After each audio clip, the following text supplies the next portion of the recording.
Today we work exercises on page 76 and 77. Сәлем достар, біз бүгін Smiles 4-ші сынып кітабының 76 және 77-ші беттегі тапсырмаларды бірге орындаймыз. First, welcome to Camping Europe. Read and underline, then listen and check.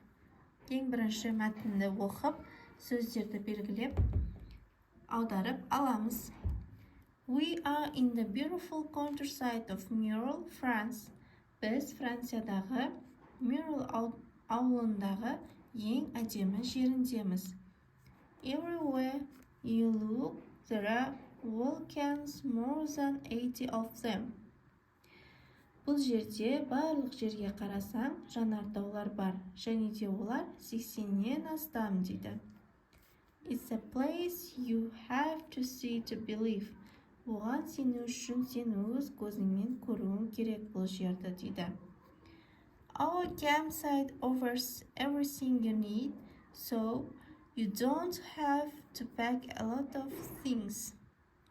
Біздің лагерде саған қажеттінің барлығы бар, сол үшін өзіңмен көп заттарды орап алып келудің қажеті жоқ дейді. There are lots of fun activities for all the family. Бұл жерде отбасыларға арналған әртүрлі ойын-сауықтың түрлері бар дейді. You can go walking, go fishing, go horse riding, or just relax and enjoy the beautiful view. Бұл жерде жай ғана серуендеуге, балық аулауға болады дейді. Атпен серуендеуге және де тек қана табиғатты тамашалап демалуға болады дейді. One thing you must do when you are here is take a train right up to the highest volcano. Бұл жерде болған кезіңізде ең бір істейтін затыңыз Демо дейтін ең биік жанартауға пойызбен жоғары қарай баруға болады дейді. You can get a great view of all the volcanoes from there. Сіз ол жерден барлық жанартаулардың керемет көрінісін көруіңізге болады дейді. Келесі тапсырма 22-ші Listen and circle. Тыңдап, дұрыс сөздерді белгіле дейді. Мәтінді тыңдап аламыз. And now let's talk about volcanoes. Did you know that the word volcano comes from the word Vulcan, the Roman god of fire? Yes, that's right. As for the largest active volcano, that's Mauna Loa, and it's in Hawaii. So if you want to see it up close, then you have to visit Hawaii. And when you are in Hawaii, you can visit other volcanoes too. Why? Because most volcanoes are in the Pacific Ocean. There are more than 1,000 volcanoes, but there aren't any volcanoes in the UK. And did you know that the largest volcano in Europe is Mount Etna in Italy? Well, that's all about volcanoes. Мәтінді тыңдап, сөздерді белгілеп алдық. Ал енді сөйлемдерді оқып, аударып аламыз. Бірінші сөйлем. The word volcano comes from Vulcan, the Roman god of fire.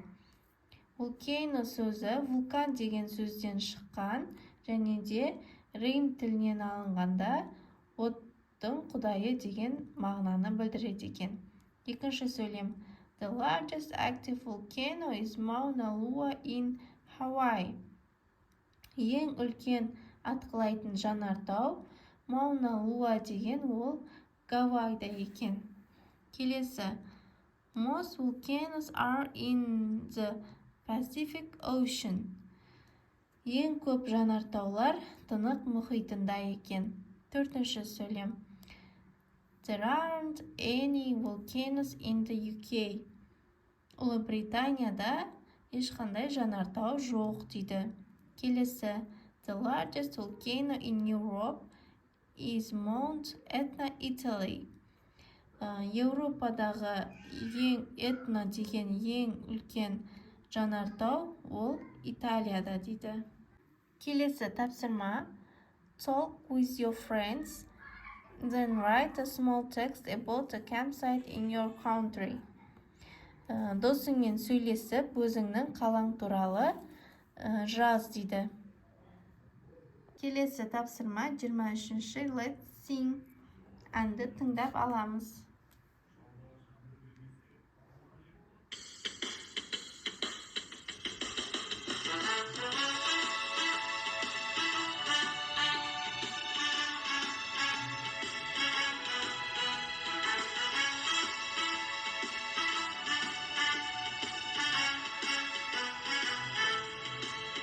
It's a windy day in London town, London town, London town. It's a windy day in London town, a windy, windy day. It's a rainy day in London town, London town, London town. It's a rainy day in London town, a rainy, rainy day. Әнді тыңдап алдық, енді оқып аударып аламыз. It's a windy day in London town, London town, London town. It's a windy day in London town, a windy, windy day. Желді күн, Лондон қаласында. Лондон қаласы, Лондон қаласы. Желді күн, Лондон қаласында. Жел, желді күн дейді. Келесі. It's a rainy day in London town, London town, London town. It's a rainy day in London town, a rainy, rainy day. Жаңбырлы күн Лондон қаласында, Лондон қаласы, Лондон қаласы. Жаңбырлы күн Лондон қаласында, жаңбыр, жаңбырлы күн дейді. Келесі тапсырма 24.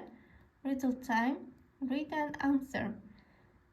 Бұл жерде оқып сұраққа жауап бер дейді.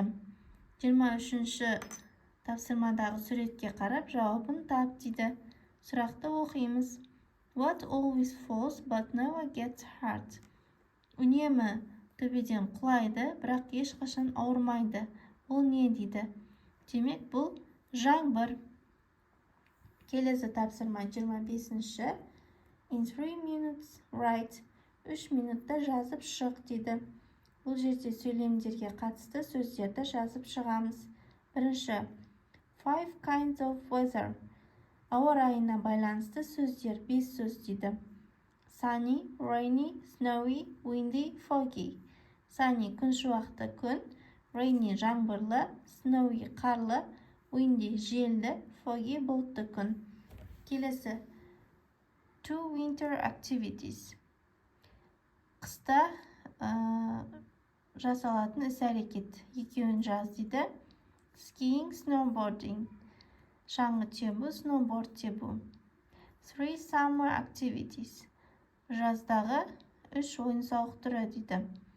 Camping, swimming, surfing. Табиғатқа, саяхатқа шығу, шомылу, surfing жасау дейді. Келесі. 4 things you can take with you when you go camping. Табиғатқа, саяхатқа шыққан кезде өзіңмен бірге алып кететін 4 зат дейді.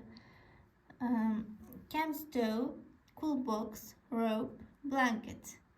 Camp stove шағын электр пеші, cool box салқын қорапша, rope арқан, blanket көрпе, одеяло. 5. 2 things you mustn't do when you go camping. Табиғатқа, саяхатқа шыққан кездегі істеуге болмайтын 2 зат дейді. To eat wild fruits, go for a walk alone. Жабайы жемістерді жеуге болмайды және жалғыз серуендеуге болмайды. Осымен достар, біздің тапсырмаларымыз аяқталды. Тапсырмалар ұнаған болса, каналыма тіркеліп, лайк басуды ұмытпа. Goodbye.